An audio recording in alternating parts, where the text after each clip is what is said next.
Hey guys, just wanted to do a real quick video on this pit bull stand I just bought and kind of give you guys the lowdown on all the benefits and concerns I have about it. So it pretty much came in a really nice box. Everything was bubble wrapped in every single way, shape, and form. So all the parts were really well protected. The finish on it is phenomenal.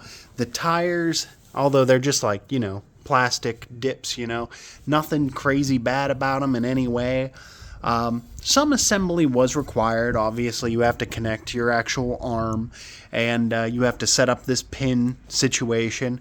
But outside of that, everything on here went pretty darn smooth. So when it comes to getting one of the stands from Pitbull, you really have two options when you have the single-sided swing arm.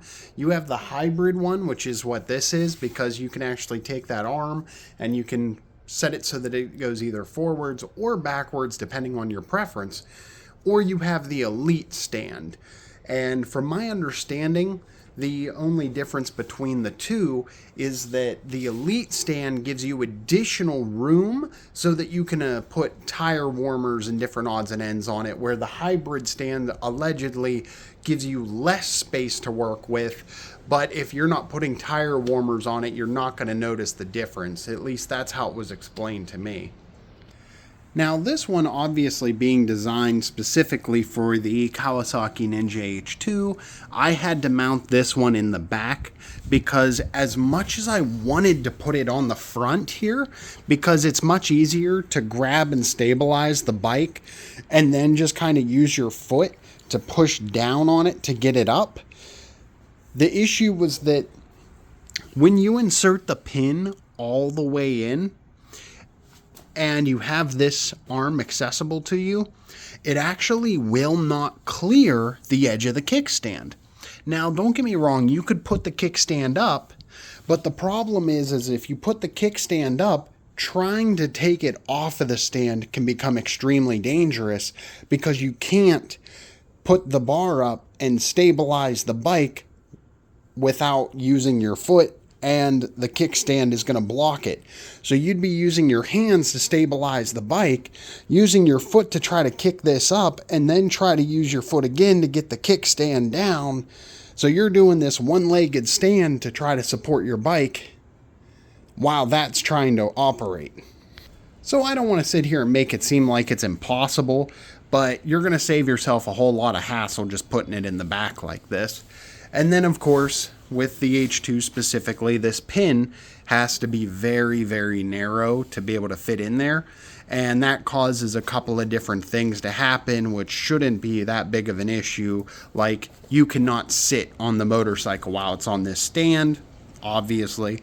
And you should not start or operate the vehicle in any way while it's on this stand either. As you can see, that whole pin turns as well. But this stand gives you plenty of clearance if you were planning on doing anything such as changing the tire. You've got plenty of space and room and ability to do that. And or just lube the chain. You've got plenty of opportunity and room to do that as well. Now, this particular bolt here, which is what locks that on there, has a torque rating of 30 to 40 foot-pounds, which isn't bad by any means. I set mine to 35 just to be safe, right down the center.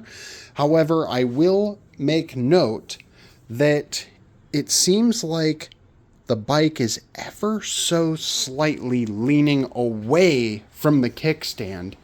It might be very, very faint, but it just seems like it might just ever so slightly be leaning away, which does make me kind of nervous because the last thing you want is to not trust the only thing preventing it from falling, but it is what it is.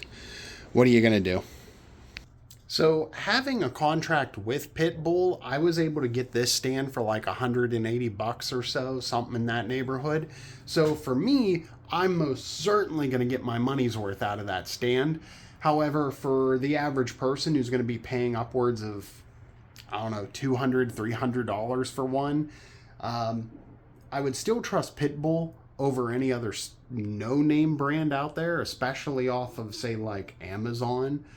But still, I wish the pin was a bit longer, maybe to reach all the way through the axle, but it is what it is. I understand they can't mass produce parts specifically for a bike that almost nobody owns. The only other thing about it is that you had to take a chance. I did reach out to their customer service before purchasing this stand, but despite giving them a week to get back to me, they never replied. So I had to take a risk that this particular stand said that it is only of works and compatible with the years of 2018 to 2022.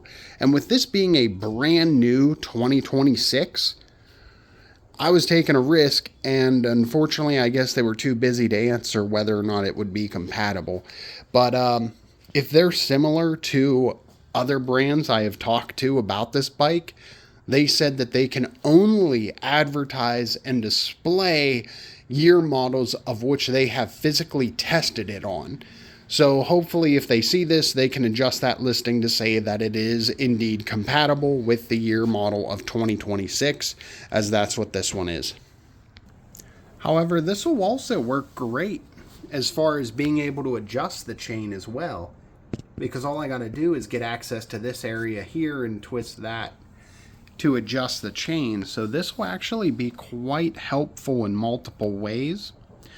I'll just have to kind of keep an eye on it and double check a couple of things just to confirm that it doesn't loosen up or lose any sort of structural integrity for me.